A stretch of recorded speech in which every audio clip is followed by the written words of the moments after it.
Welcome. It's Indisputable. I'm your host, Richey. Good to be with you. We have a lot on the agenda today. Breaking down news of the day with me, my contributor, none other than Jessica Burbank, Rebel HQ contributor, analyst, and all-around amazing individual and brilliant person. Should be a fascinating breakdown. First story of the day, Bishop Bling. Listen, Bishop, I just met you just a few months ago when you got robbed on television while preaching. Now you have been arrested for fraud. You also decided to take your social media to call me out personally and said that I was damaging your good name. Let me be very clear. I criticized those who robbed you, and I criticize you for robbing your church members. All right, that's fair to me. Bishop Bling has been arrested for fraud. Let me remind you of our first contact with the bishop. Here it is. How many of you have lost your faith because you saw somebody else die what you about to go through? Yo, all right. Yo, all right.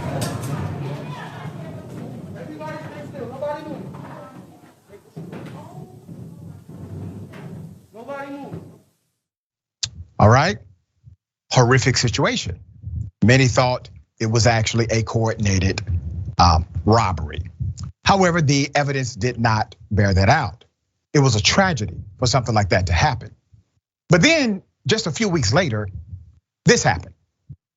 I'm gonna make you famous. Come on up here. Yes, Lord.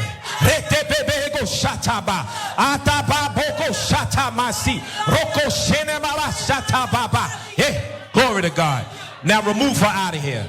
Move her out of here. Amen. Now let's give Jesus a round of applause. While they take pictures and they want to be on social media, take the pictures. Take the pictures.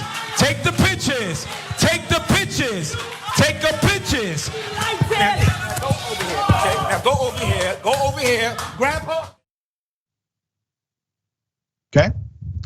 The woman who was assaulted in that video says that she never tried to attack anybody.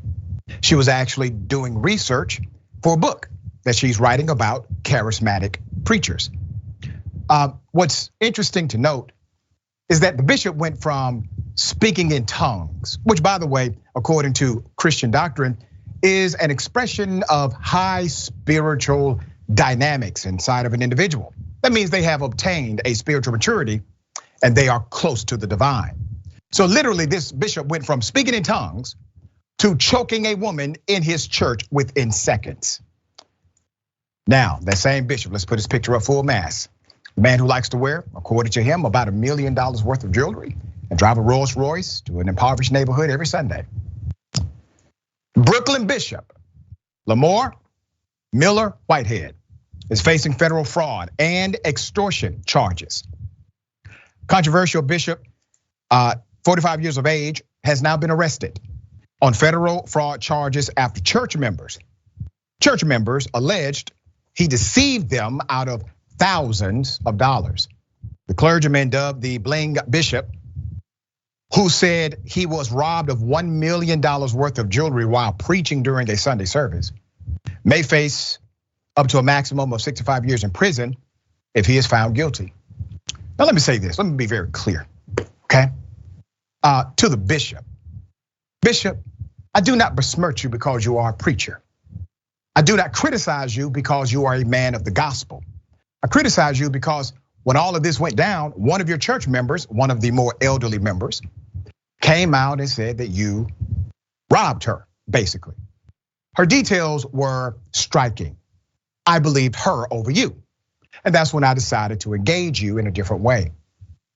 You see, preacher, charlatans exist in every industry, especially those in faith. Just as I criticize those on the Christian evangelical right, I am well capable of criticizing individuals like you, who may actually support some of the values I agree with. But there's one value I do not negotiate on, Bishop, and that is people, how you treat people. Now, I don't give a damn about you calling me out on social media. I've already told you where I stand on that. It seems to me that I was not your biggest problem. Literally, your own church members are the ones who gave you the bad name. There's more. On Monday, the FBI took Bishop Whitehead, the senior pastor of Leaders of Tomorrow International Ministry in Brooklyn, into custody after federal prosecutors accused him of stealing from his members who trusted him to invest their money and help them in real estate, and later lying to the FBI about those business arrangements. According to a news release posted by the Department of Justice, Bishop Whitehead has been charged with 2 counts of wire fraud, each of which carries a maximum sentence of 20 years. He has also been charged with 1 count of extortion, which carries a maximum sentence of 20 years, and 1 count of making false statements, which carries a maximum of 5. The prosecution of this case will be handled by the DOJ's Public Corruption Unit. Damian Williams, the US Attorney for the Southern District of New York, and Michael J. Driscoll, Assistant Director in charge of the New York Field Office of the FBI, unsealed Whitehead's indictment. As we allege today, Lamor Whitehead abused the trust placed in him by a parishioner, bullied a businessman for $5,000, then tried to defraud for far more. I now know that was $500,000 that he tried to get from the businessman. And he also lied to federal agents. His campaign of fraud and deceit stops now, according to Williams. Whitehead carried out several duplicitous schemes in order to receive funds from his victims. Additionally, when speaking with authorities, the bishop decided to mislead and lie to them. He added, if you're willing to attempt to obtain funds through false promises or threats, the FBI will assure that you are made to face the consequences for your actions in our criminal justice system. Now, obviously, I'm no fan of law enforcement in general. I think by and large, they are abusive in how they treat individuals, especially those who are black and brown or historically marginalized. But the writing was on the wall from day one with the bishop, because members or former members came out and clearly said, this man stole from me. And when you look at the actual testimony, when you look at the narrative, their details seem authentic. I'm not a court of law. You're innocent until proven guilty, preacher, in a court of law. This is the court of public opinion. I'm able to utilize common sense, weigh the credibility of the messenger, as well as my own experience knowing charlatans like yourself. Stand by my opinion, sir. All right, Jessica, thoughts here. Yeah, I mean, for members of his congregation to rob him while he's giving a sermon, I mean, they knew he had valuables on him. They knew this was someone that was wearing a ton of jewelry, drove expensive cars, and these are people who are in need. I mean, the bishop clearly needs the teachings of Jesus here, and I think Matthew 6:24 applies that you cannot serve both God and money. And if you're a member of the church, you give to the church so that the church can stay in operation, because the church is additive to your life. The church should not be stealing from you. And so now we're in this interesting position where the church is operating like a business. And there's a lot of discussion about, well, maybe in this case, because so many churches are operating like this, we should be taxing the church. And it's sad that we're in a place where spiritual institutions are being run this way. That is so well said. I concur with you 100%. And the irony is he's going into a community where they really need empowerment. And people that go to the church, they really are looking for guidance and leadership in a very noble way. And that's why individuals can take advantage of them the way they do. I'm glad it was exposed.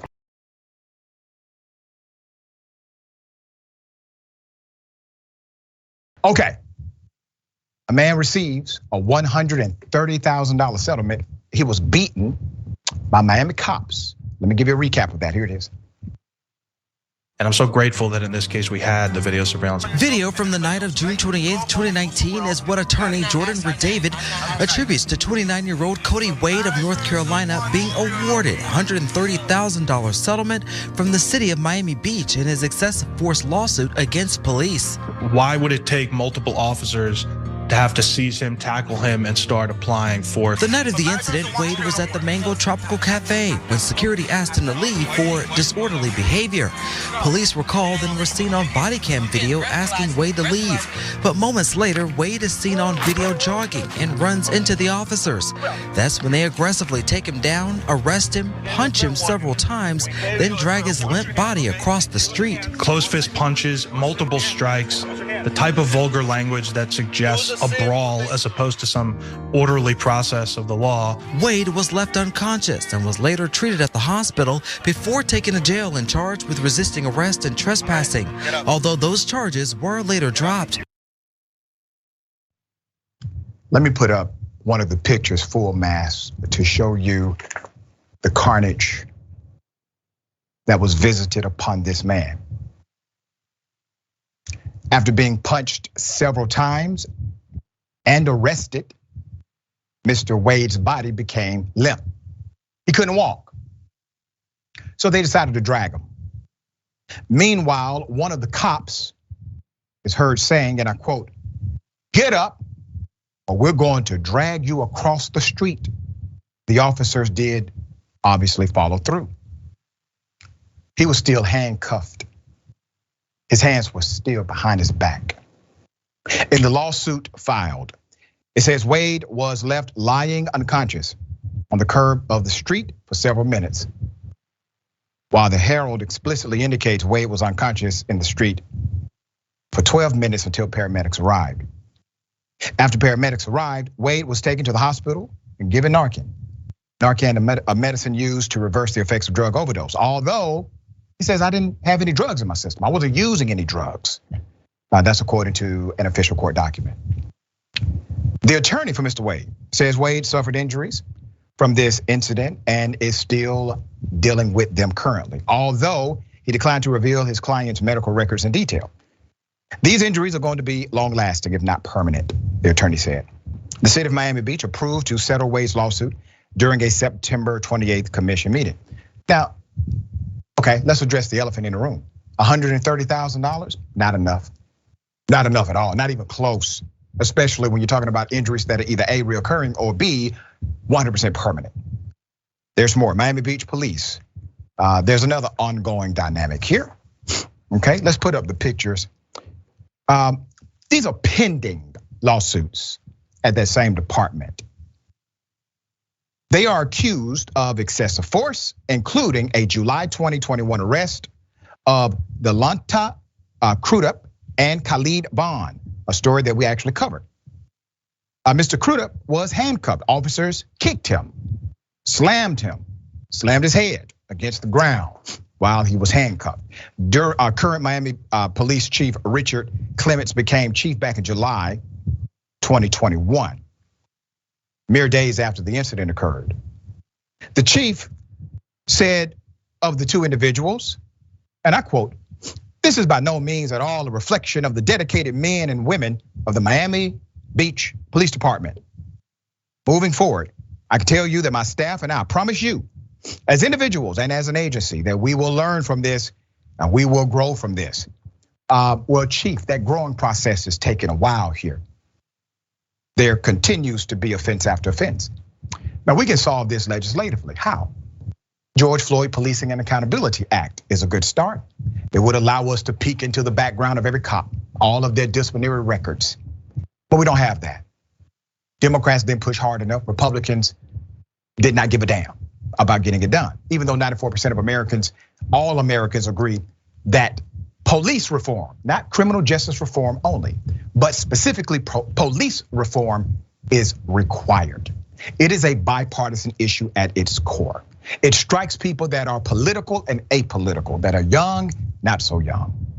But this issue has not been universally addressed by the members of Congress we elect. All right, Jessica, thoughts?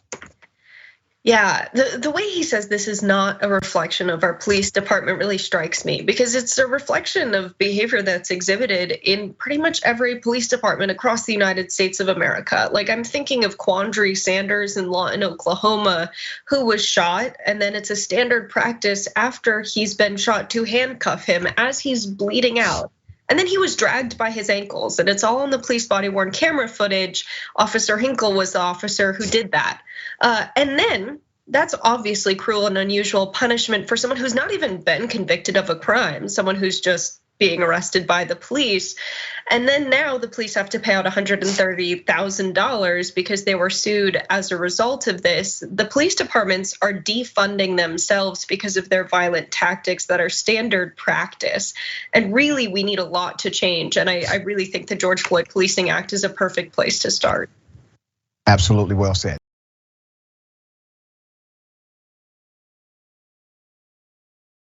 We have an indisputable exclusive update. Remember the janitor that we talked about in a small city?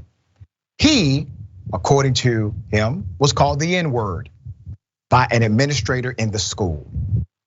He hit record on his cell phone at that time. He then informed the woman who called him the N-word, "I am recording you." She said, "Well, that's illegal," according to him. And she then said, "I will be connecting with the DA and I will have you prosecuted." He went home. Police came to his house, seized his phone. We have the video. Police came again to arrest him after he contacted the media. When the media called the police to inquire, they went to his house, locked him up. He makes bail, he goes home. They come to his house again and they said, "You have a ticket that you never took care of. There's another issue." Now that same janitor has been arrested again by another agency. The unbelievable story. Let me take you to the first video.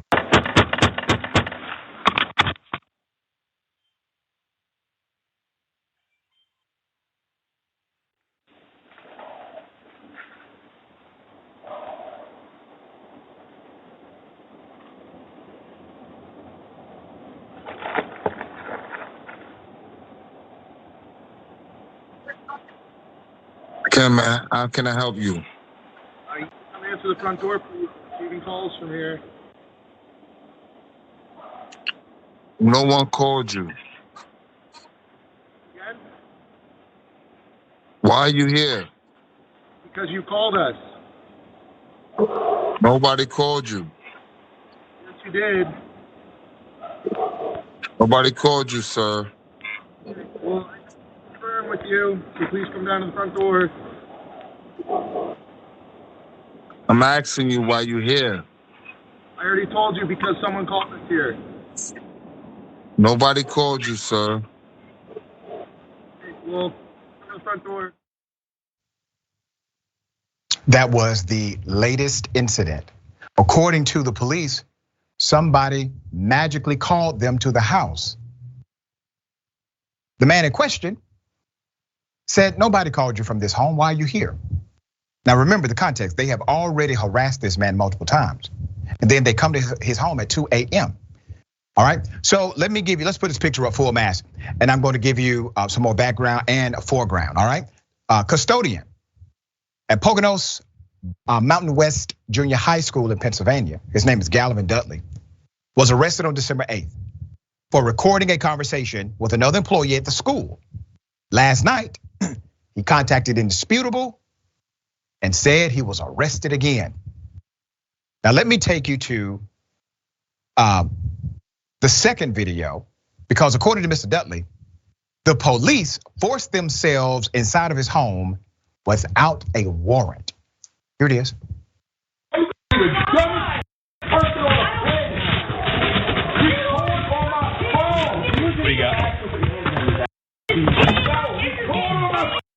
God damn me, dummy! Record on my phone, stupid! No, I ain't do nothing. I didn't do nothing. I didn't do anything. For what? This is so sad. After he complained to a white colleague about using the N-word, Dudley was fired from that junior high school. Dudley says when he told her he had the recording, that's when she threatened to get the district attorney involved and have him arrested. The cops did show up at his house. It looks as if they made good on the initial threat. Here's that video. Oh, we're gonna have to come in. Who's here with you? Me and my children. Just you and your children. How many kids do you have? 3. 3. Okay, they sleeping? 2 of them sleeping, 1 is woke. Well, we don't want to wake them up. Who is your wife or fiance? I don't know her relationship. My wife, your wife? not here. Okay, is she working or? She's working. Okay. All right. Well, we're gonna have to come in just to make sure nobody else is here other than your kids, but we'll sit down and talk.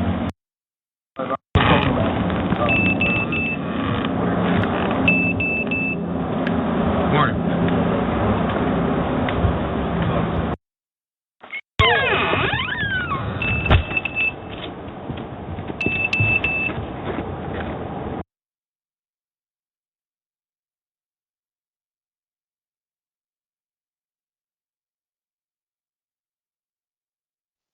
Yep, we got you. See in the right hand of the officer, that was Mr. Dudley's cell phone. They took Mr. Dudley's cell phone, and according to Mr. Dudley, erased everything, including personal photos, effects, etc. He said even his Google Cloud had been somehow erased as well. Put up his picture again. This is a human being, a decent man, according to his wife, a very good man, an honest person.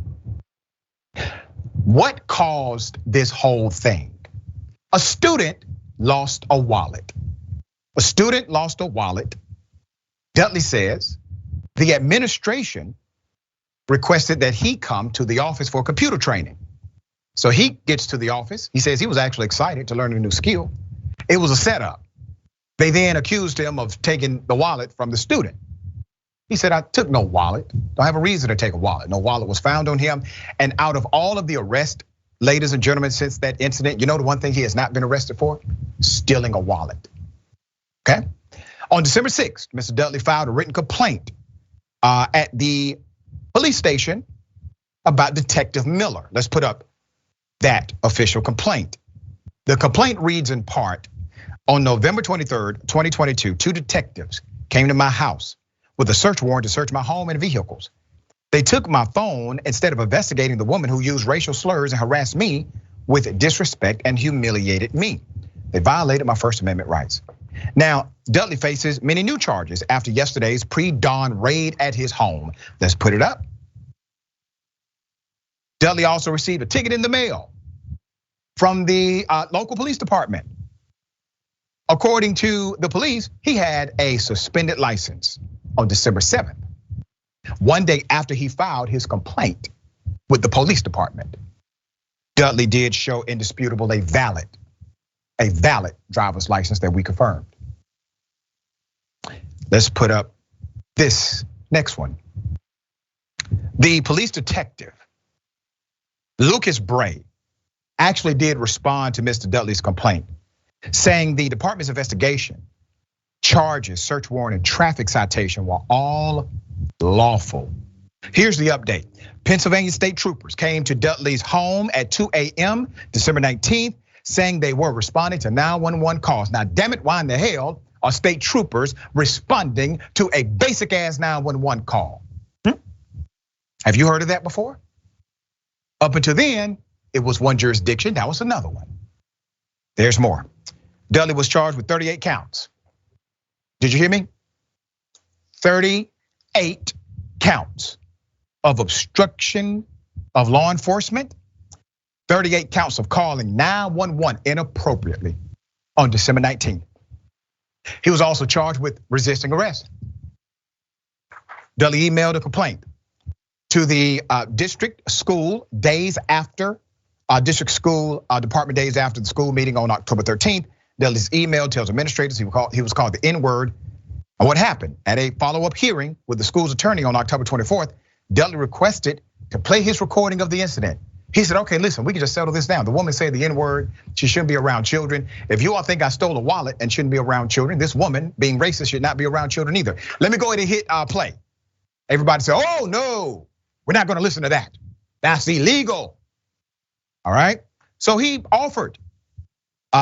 Michael Levin, the attorney for the district, denied his request.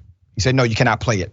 He told Dudley in the email, and I quote, you are not permitted to play for us, and we will not listen to the recording that you allegedly made. It is alleged that the recording that you took was made in violation of the law. If that is true, then any use is not permitted. Dudley says he was fired without explanation. The school district and the police department have not responded to multiple requests for comment. Here's a photo of Gavin and his wife. Man has 3 kids, and we've had significant contact with this family. These are good people. These are damn good people. Dudley's wife said she told the police last night the number dialing 911 did not even match their own. I offered, she says, to open his phone and show them the call log. When I did, and they didn't see any calls to 911, they started to say it could have been from a text-free app. They told dispatch to call the number. When they did that, I took the phone and showed it to the cop like, look, it's not ringing. They still locked him up. Let's put up the superintendent. Dr. Elizabeth Robinson is the superintendent of schools. And you're looking at the police chief. His name is Chris Wagner. Buck stops with them respectively, school district and city police. The police denied Dudley's allegations. A department press release states investigators found no evidence of racist statements in Dudley's recordings. So let me read the exact quote. A forensic capture of a cell phone device not only captures content on the device, but also indicating the files that have been deleted. No files, videos, or other content has been deleted since the device was secured by police investigators. Press release, no evidence, just a press release. Oh, there's nothing to see here. But they told on themselves in the press release. The press release literally says the N-word was not used. This is a virtual proclamation of the press release. That means the press release was not about their processes at the city police department. It was about proclaiming that the white woman who made the damn statement was not racist. Oh, there's no N-word on here. Look at that. Look at that. All right, Jessica, miscarriage of justice multiple times, obviously. What are your thoughts?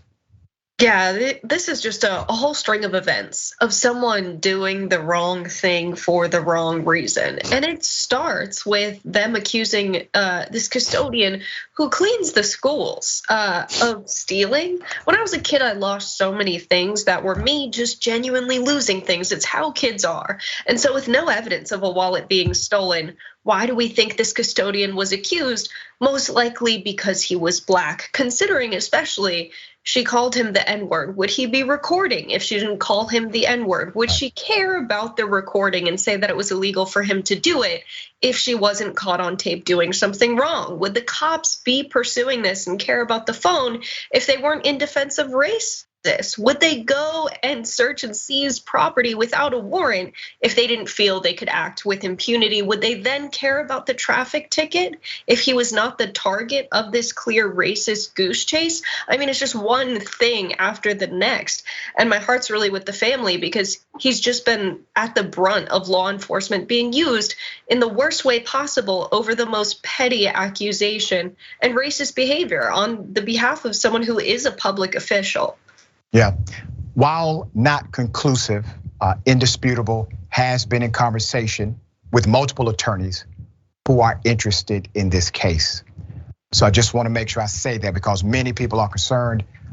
Just know I'm concerned also, and we're fighting like hell behind the scenes to expose every single one of these SOBs in that city and state. All right, we got more on the other side. It's Indisputable, stick and stay.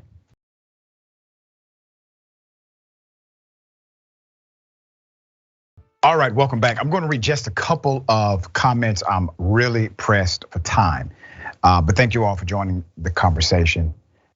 Quickly, Craig Souffle, interesting how Black Bishop Lamor got arrested for fraud within months while Trump is still free as a bird. Must be luck, I guess. Yeah, and I always contextualize it in that way, at least mentally. But if he's stealing money from people who are poor already, I get the context. I just don't care as it relates to him, and that's just being honest. All right, he needs to stop stealing money from well-intentioned people. All right, the SBI, according to Tall Glass of Shut Up Juice, or whatever agency oversees this, PD and the DA, need to do a deep dive investigation. This is the epitome of corruption on multiple levels. What an absolute travesty. It is. Saga continues. All right, got something for you. Ladies and gentlemen, I wish a Karen would. You want to call the police on them for having a barbecue on a Sunday? I feel free! Back off! I'm going to tell them there's an African-American man threatening my life. Is this new for you? No, Karen, what the talking about? Well, a Karen. I'm a Karen now. I'm a Karen that cares about my street when you're sitting there and tailgating people. How am I tailgating? I'm doing deliveries. I don't even live over here. Oh, exactly. You don't about where you're at right now, right? Who are you delivering for? Why does that matter? What's that? Why does that matter?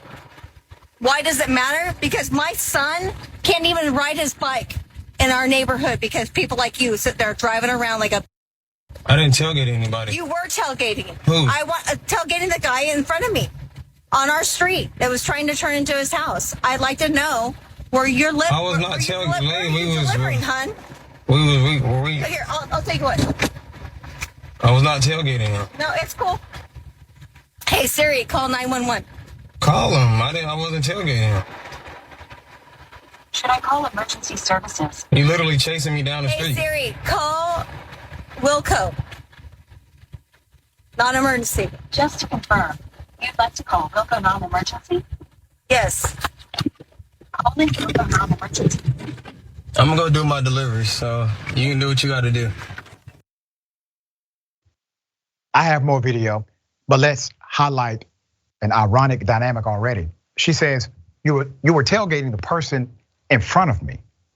Well, damn, Karen, you must have some kind of superhero power in order to have that level of visualization. Also, why is she treating this as an emergency while calling the non-emergency line? There's more. Please don't walk up on me. Don't you stay over there. I want to know where you're delivering to. It does not matter. It's none of your business. Ma'am, look. Don't. I want to let the customer know. Call the police. Don't piss me off. I'm trying to be respectful. What are you going to do? Now you're getting out of your car. No, I got out of my car because you're driving erratic in a neighborhood. I was not, ma'am. Where are you delivering? I'm delivering. You just need to calm down. Where? To this? Can you please calm down? These guys right here? Can you please calm down? Like, you literally just tailgating me. I'm like trying to figure out what you were doing. Okay, you please calm down. Now don't walk up to my car. Just relax. Let me do what I have to do. I'm working. Just stop bothering me. I'm so glad that you're a great worker. All right. Sitting there being in a neighborhood. I didn't do anything. You tailgating me. Don't leave. What am I? I'm calling the police. I'm working. I didn't do anything. No, I'm calling the police. You can do what you have to do.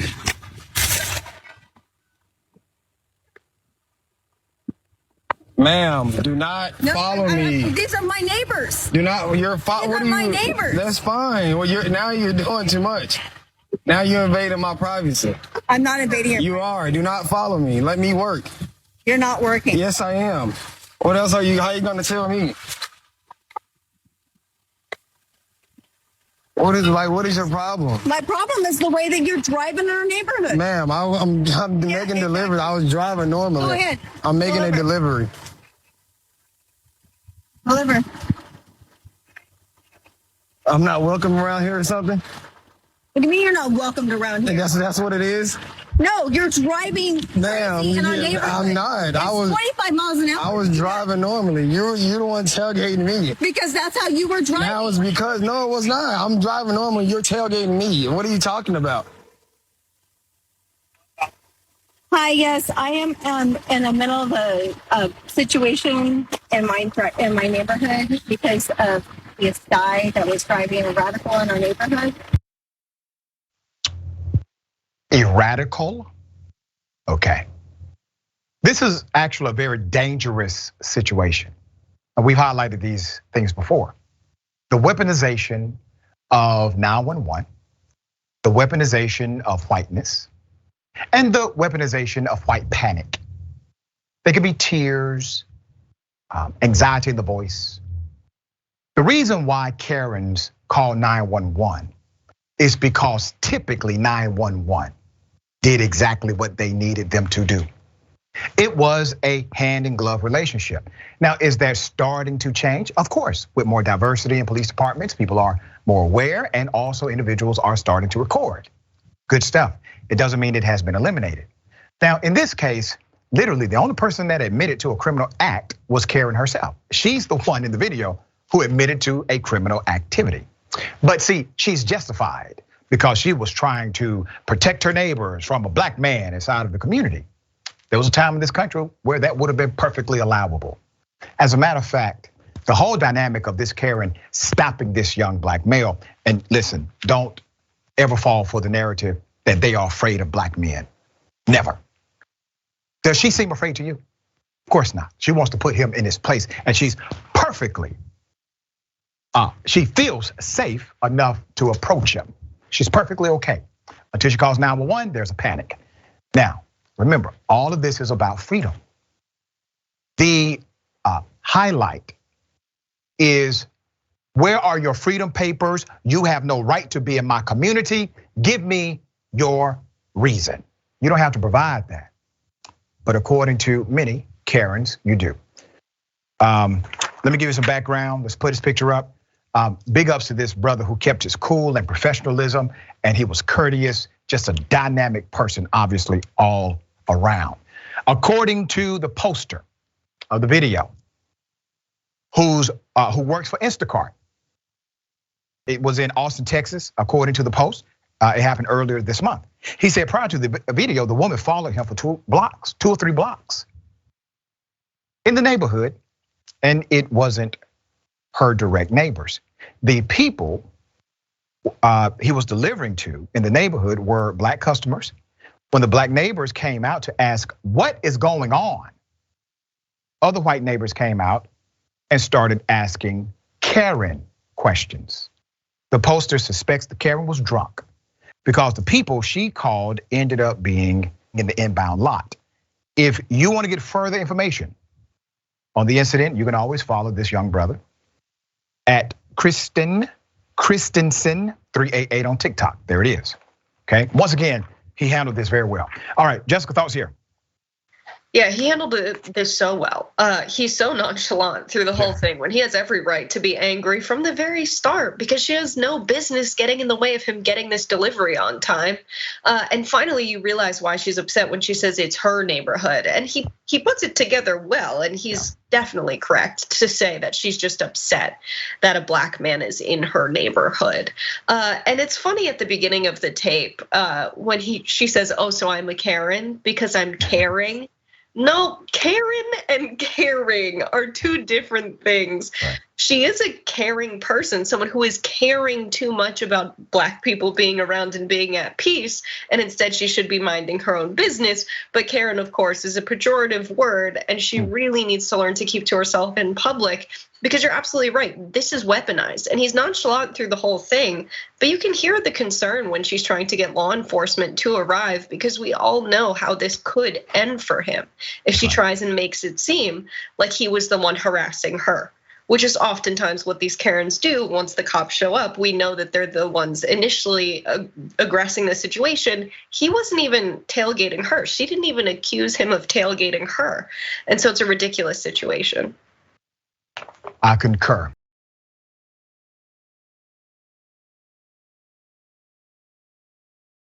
Got something for everybody. Double dose. You want to call the police on them for having a barbecue on a Sunday. I feel free! Back off! I'm going to tell them there's an African-American man threatening my life. Many illegal Mexicans coming here to our country and going to destroy our country. Ma'am, you're racist. No, I'm not racist. I'm asking if you're legal. If I'm legal? Yeah. That is crazy. That doesn't make me racist at all. You're racist, ma'am.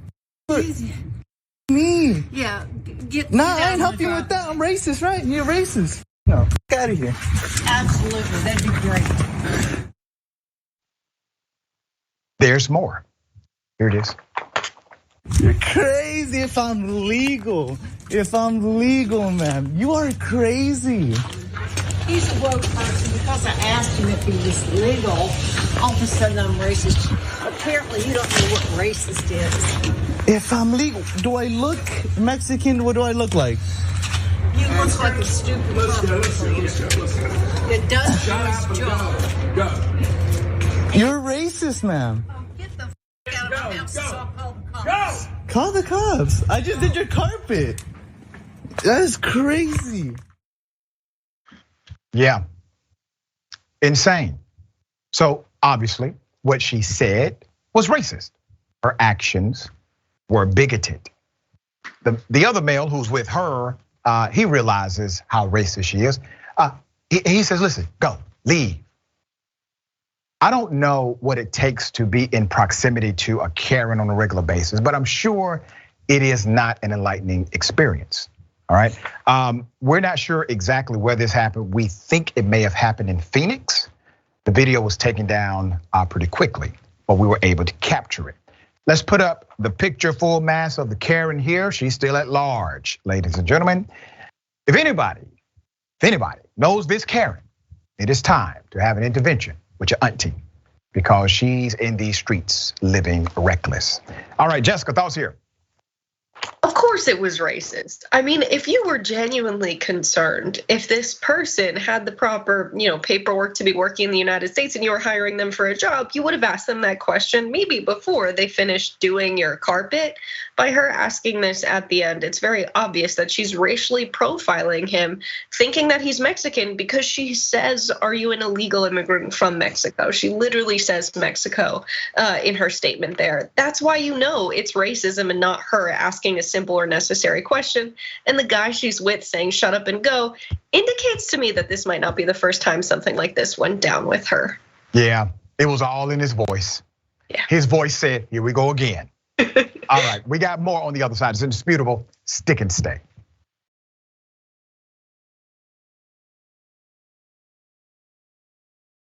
All right, welcome back. We have a lot of show left. Always good to have you all stay with us. Still pressed for time, but I got a couple of comments I definitely want to highlight. Lynn says Karen number 2 was once again more upset about being called racist rather than being racist. Great observation. A1X, Dr. Richey, I want to make sure somebody told Mr. Dudley that he can submit a support request with Google Drive and they can usually recover any file deleted within the past 30 days. We're gonna relay that. I think it was relayed by one of the producers a few days ago because we had that information last week, but I will make sure it was relayed. And if not, we'll do it today. But thank you for that information again. Okay, anti-Karens unite.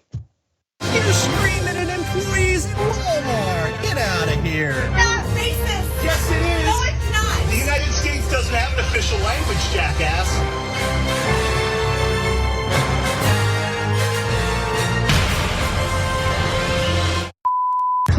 You need to shut up with that now. You need to stop. There's black people and there's that's Exactly what you are. Don't look at the You know I'm down south.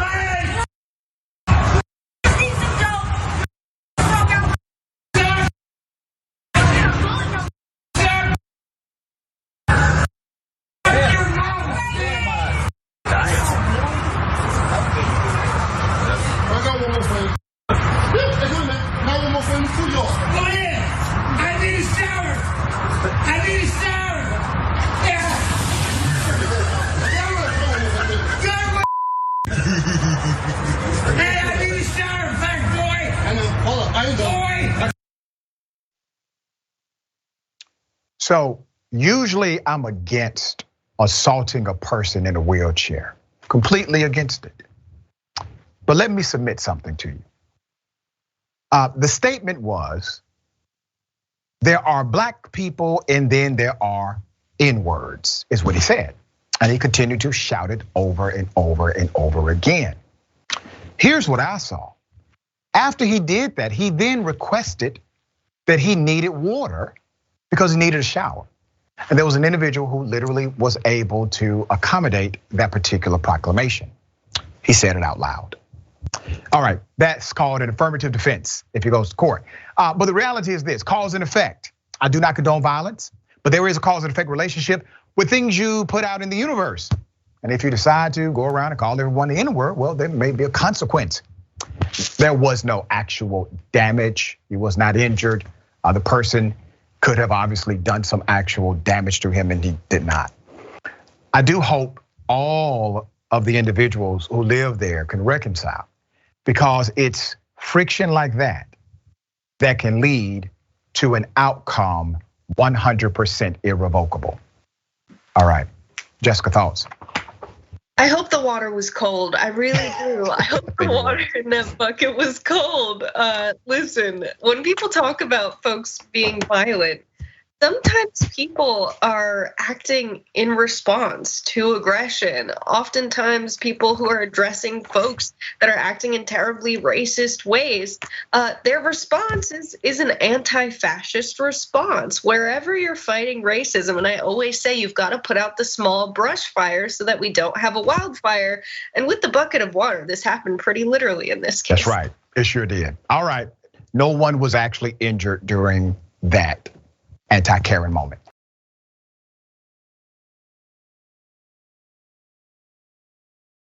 Okay, Texas done did it.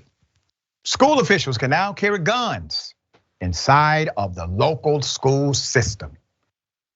Let's go ahead and get it. Put up the picture full mass of the erudite board who made this decision. This is in Keller, Texas. A school district board meeting approved a policy that would allow staff members to be armed on campus.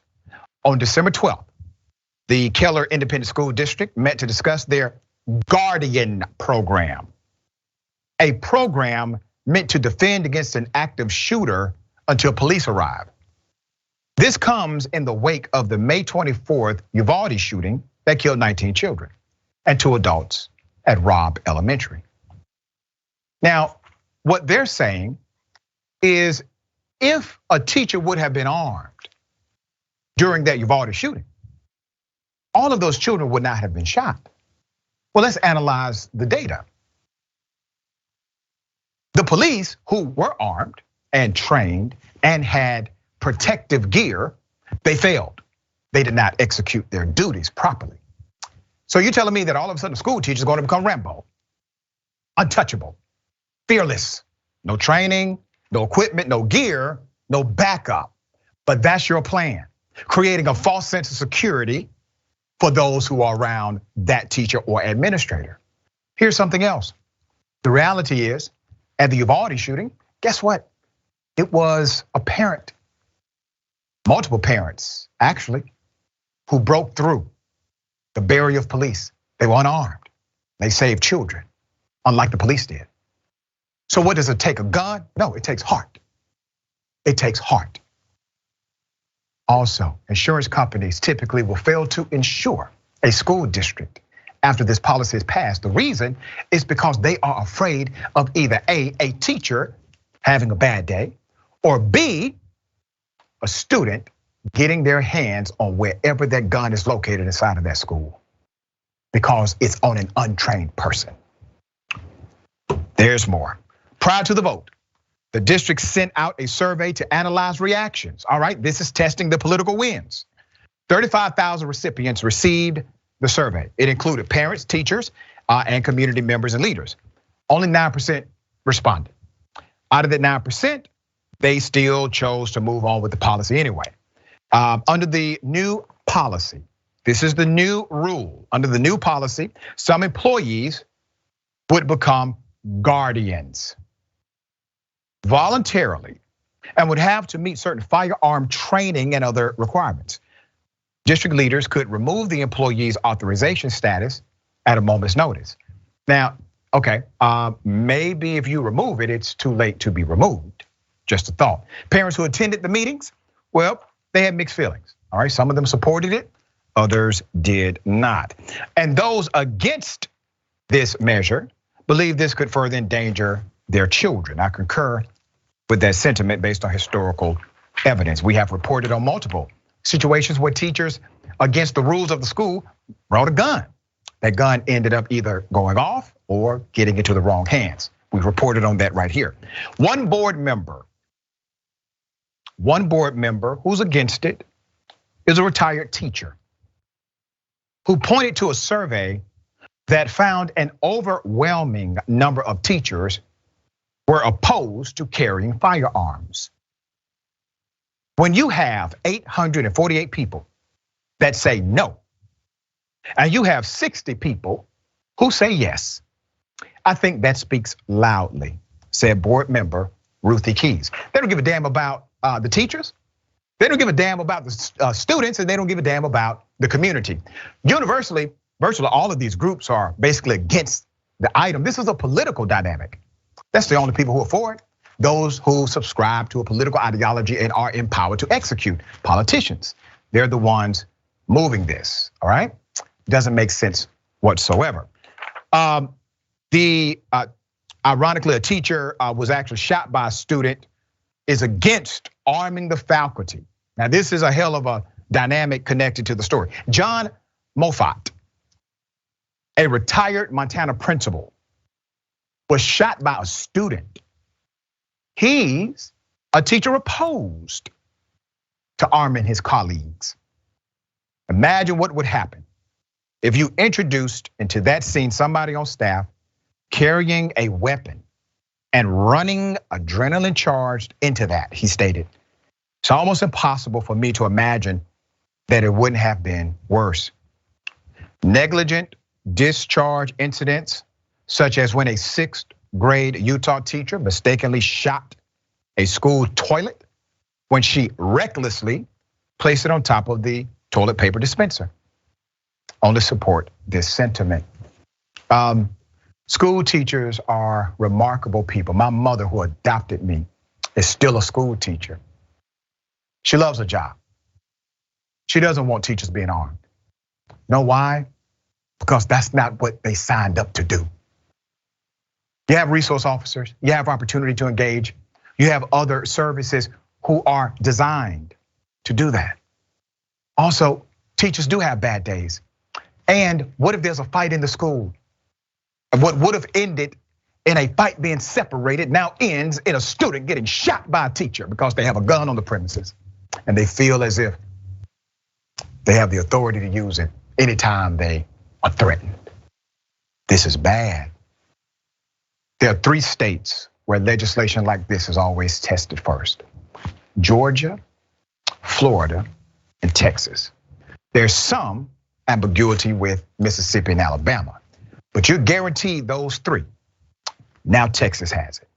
Guess what? Next year, we're going to be reporting on other states doing the same. Other cities making similar policies. Jessica, thoughts here?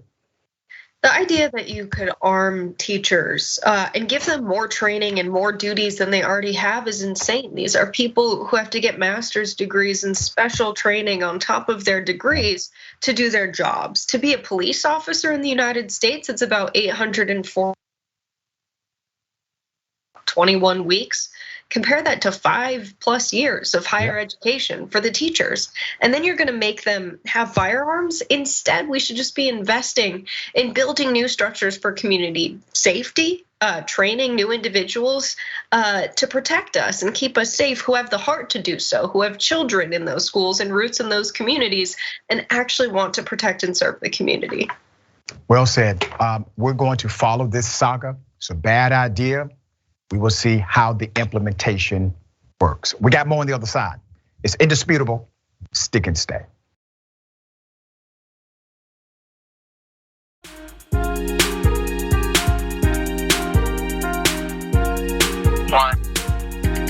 Welcome back. We have a lot of show left. A victim calls 911. 911 comes, runs him over. Put up the picture, full mass. The man called the police for help. he ends up being fatally run over by the cop.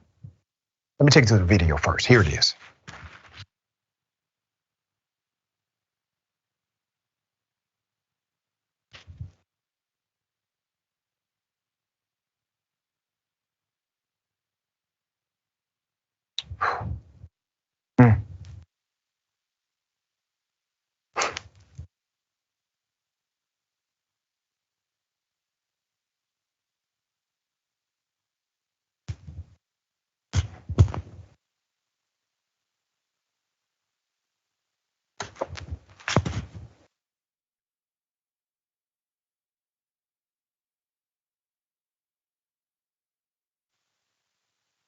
The man called the police for help. Put his picture up. Let me give you the highlights of this traumatic story. The family of 42-year-old Eric Cole, a black man who died after being run over by a police cruiser, has now filed a civil lawsuit. This is in Springfield, Ohio. Officer Amanda Rosales runs over Mr. Eric Cole that night. Officer responsible from Ohio and 2 dispatchers are in this suit for improperly relaying messages about him to the officer. Now let me tell you why that part is important. We have literally covered cases where young children have been killed by the police. Police were trigger happy and they should be held accountable for those murders. But when we heard the 911 call, we could clearly hear that the 911 caller did not properly relay the information over dispatch. I have long held from day one that when that happens, that is a contributory negligence that led to the death of a human being. That person has to be charged. You don't need to have intent to be charged with some level of homicide. You can have what's called gross negligence. You're so depraved about what you've done, you're so thoughtless about it, that you have went over the barrier to criminal, even if you did not intend for anybody to die. 911 operators are typically not caught up in the saga once it is revealed they misappropriated information. This time, the lawsuit includes it. Cole called 911 after he was shot lying in the street following a domestic dispute in June 2021. That's your incident. Instead of helping the man, the officer, let's put her up, she ran him over with her city-issued SUV. The officer was allowed to return to work after being placed on paid administrative leave for over a year. She got a 1-year vacation paid every single week by the taxpayers after an internal investigation by the department. Chief Lee Graff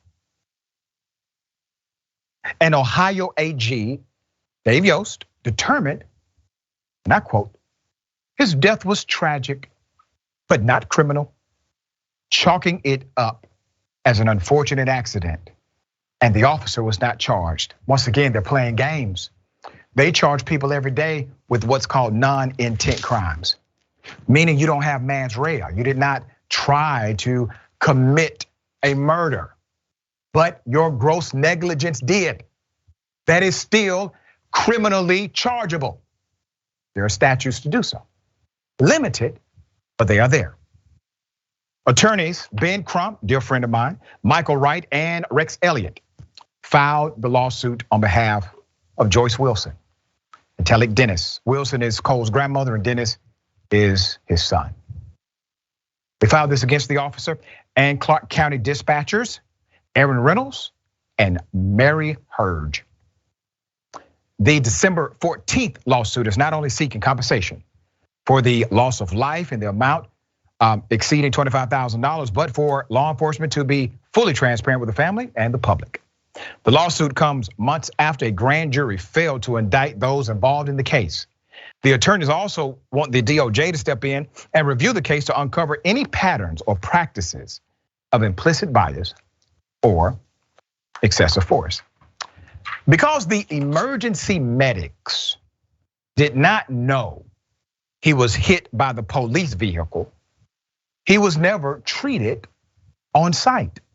Instead, he was transported from the scene by Springfield Fire to Springfield Regional Medical Hospital and then airlifted to Miami Valley Hospital, where he was pronounced dead the following day. The SPD stated in a press release around the time of the incident. Dayton 247 now reported the Montgomery County Coroner's Office said Cole did not die from the gunshot. He was only shot in the arm. He didn't die from that. He died from blunt force trauma to the torso and extremities. He died because the woman ran him over. That's the reason he's dead.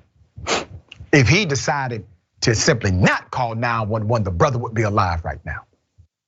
And this is the perplexity these things create, especially for my community. There are times we need to call 911, and damn it, we pay for it, and we should. If it comes to it, we should be able to trust that the emergency services that we pay tax dollars for will respond to us appropriately. However, the lawsuit alleges that had the medics known the cop hit Cole, they would have done more to save his life based on the information, and that is accurate. I mean, they've basically said that themselves. They were unaware that he was hit because they didn't relay that information. According to the lawsuit, both dispatchers failed to properly relay the 42-year-old's location to responding officers or to other dispatchers on their radio.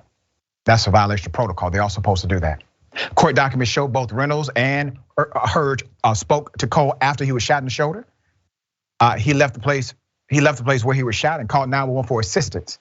Cole said multiple times to dispatcher, Hurd, I'm in the middle of the street. It's multiple times on this recording. Later, according to court records quoted in the lawsuit, Hurd asked Reynolds, did you let them know he was in the middle of the street? Reynolds replied, I didn't see it. The lawsuit states Eric was wearing a white shirt. Let's put it up. Lying with his feet toward the curb and his head towards the middle of the street. He was visible in the cruiser's headlights for at least 5 seconds, if not more, before the cop hit him. Let me ask you this question. If you're driving or I'm driving so recklessly that we don't see a human being in front of us in the street, and clearly we should be able to see this if we're simply paying attention. Do you think they let you go home? Do you think they let me go home? No, not at all. The police report mentions most of the incident details, including the officer being involved in an accident, it says. Involved in an accident with Cole, but did not explicitly say the officer hit the man. Oh, she was just involved in an accident. Cole's family was not told about him being run over by the police officer until a day and a half after the incident and after his death, attorney said. Officials said the officer was confused about the location of the shooting and was reading house numbers when she struck the man. Once again, that's an admission of fact, admission of guilt. You were not paying attention, your negligence led to the death of another person. Will she be prosecuted for this? No, she will not, obviously, based on the last proclamation from the city. All 5 medics connected to Cole's case learned from news reports that the man they were treating was not dying from a gunshot wound, but because he was hit by a police cruiser. They learned it from the damn news. If these officers would have just cared about this man's life rather than trying to cover up their own dysfunction, he may have survived. They added to the initial EMS report stating in detail that one of them was advised the victim was hit by the cruiser, the complaint says. All right, added notes. All right, Jessica, thoughts here. This headline is just terrible. I mean, a man who was shot calls the cops, gets hit by a police officer instead. This is why The Onion just isn't funny anymore, because that's a real headline. That's something that actually happened. And there was plenty of time to brake, there was room to swerve. And the fact that she didn't feel the need to tell EMS what had happened, this man's life could have been saved if EMS knew what they were treating, that he was hit by a car and it wasn't a gunshot wound. His entire life would have been saved. But instead, she cared more about her career and saving her job as a police officer, when we can all see the footage from the dash cam that she had plenty of time to stop, plenty of room to swerve. It's just absolutely absurd that this happens in the United States, where we have so much resources to devote to good health care, and instead we have people dying in the streets, so much money going to the police, and instead they're reading house numbers while driving and not paying attention to the road. Yep, there you go. We will continue to follow the story, bring you the updates as they come. Lawsuit has been filed. There will be movement in 2023, obviously.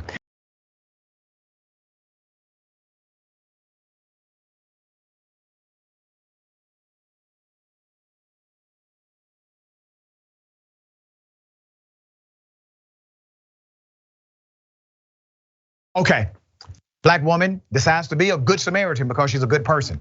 She sees a credit card, returns it, tries to get it back to the owner, does the right thing, and ends up being arrested and her life turned upside down. This is out of Detroit. Let's put her picture up, full mass. Unbelievable story, but believe it. A Detroit good Samaritan tried to return the credit card to his rightful owner, but was arrested instead. On June 16th, the lady you're looking at, her name is Sandra Wilson. Miss Wilson walked to the gas station across from her home, as she has done many times before. While checking out her merchandise, her items, she noticed a credit card was left on the counter. Tried to return it to its rightful owner. Surveillance still shows Miss Wilson in the blue dress. The woman with the long hair, the true owner, is seen leaving, but walks back in. Another woman with the pink pants steps away, and the card owner talks to the clerk and leaves her card on the counter out of the view of Miss Wilson. After the lady in the pink leaves, Miss Wilson notices the card and walks out to ask the woman in pink, "Hey, did you leave your card?" She replied, "Yes." Miss Wilson retrieves the card and gives it to her. Simple, right? Nope, there's more. Miss Wilson went on with her life, okay? She started receiving calls, however, from family members saying that she was wanted by the police. The Detroit Police Department, 7th Precinct to be exact. There's a post they put up saying, "Hey, this woman is wanted by us for credit card fraud." Look at that, they put the woman online. There it is. Miss Wilson went to the precinct trying to clear her name because she did nothing illegal. She believes the police may have just made a good faith mistake. These are decent people, let me go clear this up. But instead, she went there to clear it up. She was arrested, called a liar because she claimed she gave the card back to the clerk. The police did not provide the surveillance video for Miss Wilson to play out the scene for them, okay? Stills of Miss Wilson being interrogated. She said, and I quote, "I don't know what you all want me to tell y'all. I just walked in the gas station and you all took a picture of me and ruined my life." End quote. Ms. Wilson asked for an attorney 3 times, yet they continued to interrogate her. I got enough law school under my belt to know that is completely illegal. The officer seen here tells her, "I can tell you're lying. We know for a fact you're lying. We know." Ms. Wilson fired back, "No, you don't know for a fact because I'm not lying." Ms. Wilson spent 3 days in jail, faced 2 felonies that could have sent her to 4 years in prison. Reputation has been damaged, life upside down, felony charges still on her record. 4 months later, a judge looks at this case. Let's put him up. Judge Paul Cusick of Wayne County, 3rd District Court judge. He saw the video. He just looked at the damn video. That's all he did. He looked at the video and dismissed the case right before it went to trial. These SOBs were going to prosecute this woman, and all the judge had to do was hit play. Think about the lack of value a person has for another individual when they're not willing to just hit a button. I said, well, let me see, let me check it out. All right, okay, I don't believe you, but just in case, let me hit play. They didn't even do that for her. The judge did. This is unbelievable to me, the judge says. No trier of fact, even in the light most favorable to the prosecution, could ever think that Miss Wilson is guilty beyond a reasonable doubt. Absurd and ridiculous and wrong, and this was not a thorough investigation. End quote from the judge. Good for you, Judge. Now, I need you to sanction the attorney who was going to bring this before you. Chief of Police James E. White and Commanding Officer John Sevick of the 7th District. Those are your leaders. They failed. Although Wilson's case was dismissed and charges were dropped, her image is still floating around online, labeling her as a credit card thief. She hasn't been able to find a new job and was evicted from her own apartment. They embarrassed me, humiliated me. I have 49 applications, I can't get a job. She said, that's not fair. And let me say this for everyone watching. Yes, the charges were dropped. But when there's a question that says, have you ever been charged or convicted of a felony? She has to say yes. But black people, in particular, when you say you have been charged with a felony, you might as well have been convicted. All right, Jessica, thoughts here. Yeah, it's very clear these people have a predisposition to look for crime. And when you think about during the Halloween season, when they talk about drug dealers putting fentanyl in the candy and stuff, it's ridiculous because if you're a drug dealer, you're in that business to make money. We've talked about this on TYT before. If you are someone who is committing credit card theft, you're not gonna go into a store or go to a police station and try and return it. I mean, let's be very real. They're trying to frame people for crimes because they have a predisposition to look for crimes in the black community. So well said, predisposition to look for crimes, and they have the innate bias that couples together that really victimizes people of color. All right, this is always a pleasure having you on the program. Tell people how they can follow you, check out your great work. Always great to be on here. I'm on Rebel HQ and the TYT network a lot, so follow me there. Also on TikTok at Burbank. Awesome. All right, until next time. Remember, take care of yourself, take care of each other, take care of the planet. Remember, the truth is always indisputable.